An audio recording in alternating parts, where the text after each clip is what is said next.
소울 스토리타임에 다시 오신 것을 환영합니다. 오늘은 정유정 작가의 더 굿선을 함께 들어보겠습니다. 이 강렬한 심리 스릴러는 마지막 순간까지 여러분을 긴장하게 만들 것입니다. 지금 시작합니다. 별표. 오늘도 혜진이 내 편이 되어줄 거라고 믿고 싶었다. 사실, 그럴 거라고 믿었다. 나는 일어나 침대 옆 탁자에서 집 전화를 집어 그의 번호를 돌렸다. 전화가 울리기 시작했다. 침대와 침대 옆 탁자 사이에 떨어진 무언가가 눈에 띄었다. 나는 몸을 숙여 그것을 꺼냈다. 칼날이 펼쳐진 면도날이었다. 긴 나무 손잡이와 매끈한 칼날에는 짙은 피가 묻어 있었다. 여보세요? 어머니? 혜진의 목소리가 낮아졌다. 나는 칼날을 바라보며 멍하니 있었다. 유진. 손톱으로 손잡이 끝에 피를 긁어냈다. 친숙한 이니셜이 나타났다. 해군. 한민석. 아버지의 면도기. 몇 년 전 서재의 상자에서 발견해서 방으로 가지고 온 적이 있었다. 아버지에 대한 기억이 거의 없었다. 몸집이나 목소리도 기억나지 않았고 얼굴조차 흐릿했다.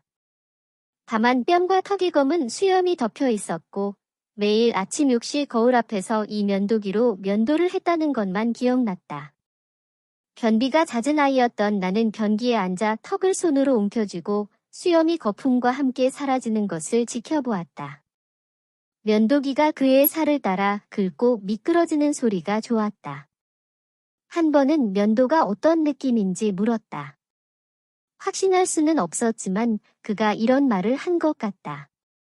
피부 깊숙이 박힌 털을 잡아당기는 것 같고 깨끗하고 상쾌한 기분이 든다. 그는 당신이 올바른 면도날 사용법을 배워야 한다고 말했습니다.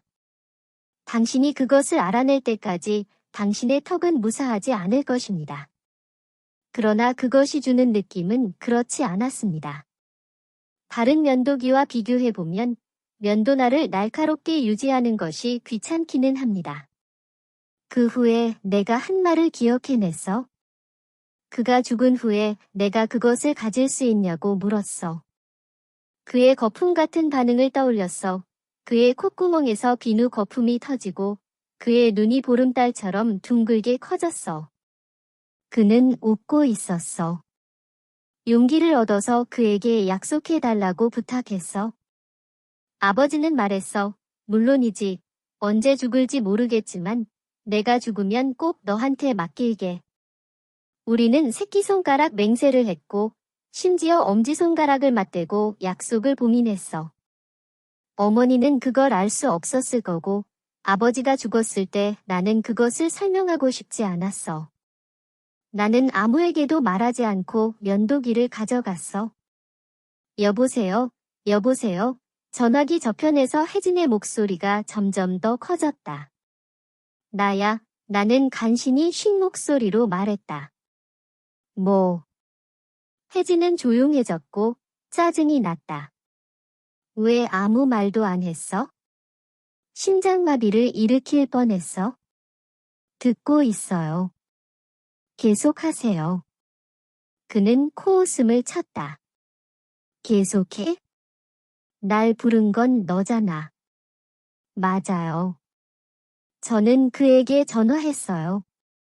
저는 도움이 필요하다고 말하려고 했고 심각한 문제에 처해 있다고 생각했어요. 저는 면도날을 위로 향하게 해서 면도날이 턱 아래에 수직으로 서게 했습니다. 저는 면도를 한 번도 해본 적이 없었어요. 결국 저는 아버지만큼 털이 많지 않았고 전기 면도기로도 충분했거든요.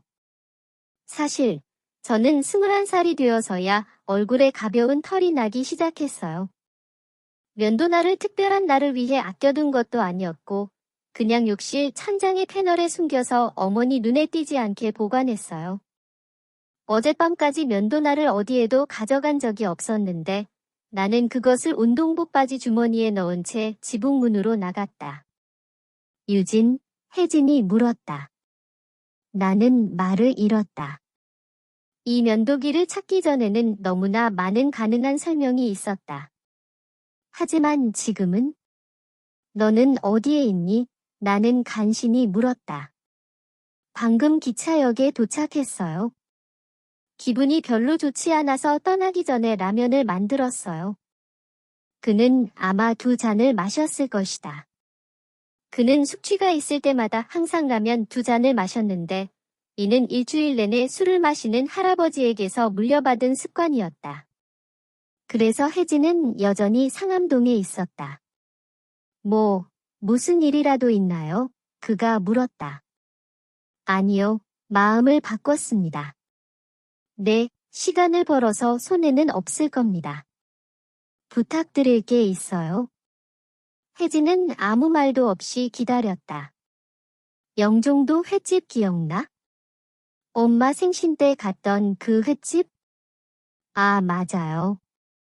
레온이나 그런 거 맞죠? 아니요. 레온은 우리가 커피를 마신 곳이었습니다. 코실스입니다. 50야드 정도 더 들어가면 있습니다.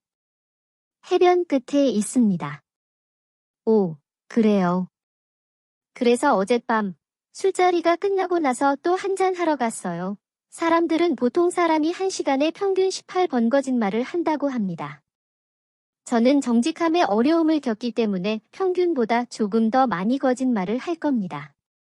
제 여분의 산출량 덕분에 저는 그것에 매우 능숙해서 어떤 종류의 이야기든 믿을 만한 방식으로 꾸밀 수 있습니다. 저는 휴대전화를 거기에 두고 왔는데 지금 당장 가서 가져올 수 없어요. 몇 가지를 보내야 해요.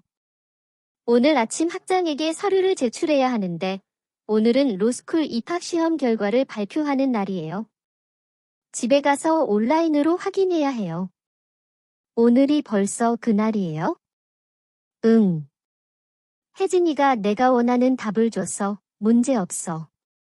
집에 가는 길에 들러줄게. 하지만 10시 이후에야 문을 열 거예요. 레온에서 기다리면서 커피나 마실게요. 택시비는 제가 내겠습니다. 혜진이가 어떻게 돌아올지 알아보고 싶어서 그렇게 말했다. 미쳤어? 영종도에서 택시를 타고? 좋아요. 버스를 타는 게 낫겠어요? 내가 고맙다고 말하고 전화를 끊으려 할 때 혜진이가 엄마는 벌써 일어났어? 라고 물었어요. 나는 듣지 못한 척하며 종료 버튼을 눌렀다. 나는 거실에 누워있는 어머니를 생각했다. 피는 여러 가지 방법으로 설명할 수 있지만 면도날을 발견한 것은 단 하나의 진실을 증명하는 것이었다. 그것은 어젯밤 내 재킷 안에 있었고 지금은 내 침대 밑에 있었다. 혜진은 이것을 어떻게 받아들일까? 그는 어머니의 죽음을 어떻게 받아들일까? 그는 충격을 받거나 슬퍼하거나 경노할까? 그는 나를 믿을까? 그는 여전히 내 편일까? 소울 스토리타임을 시청해주셔서 감사합니다. 오늘의 이야기가 마음에 드셨다면 좋아요와 구독을 눌러주세요. 매주 별표 월요일, 수요일, 목요일, 토요일 별표의 새로운 이야기로 찾아뵙겠습니다. 다음 이야기까지 행복한 시간 보내세요. 그럼 안녕.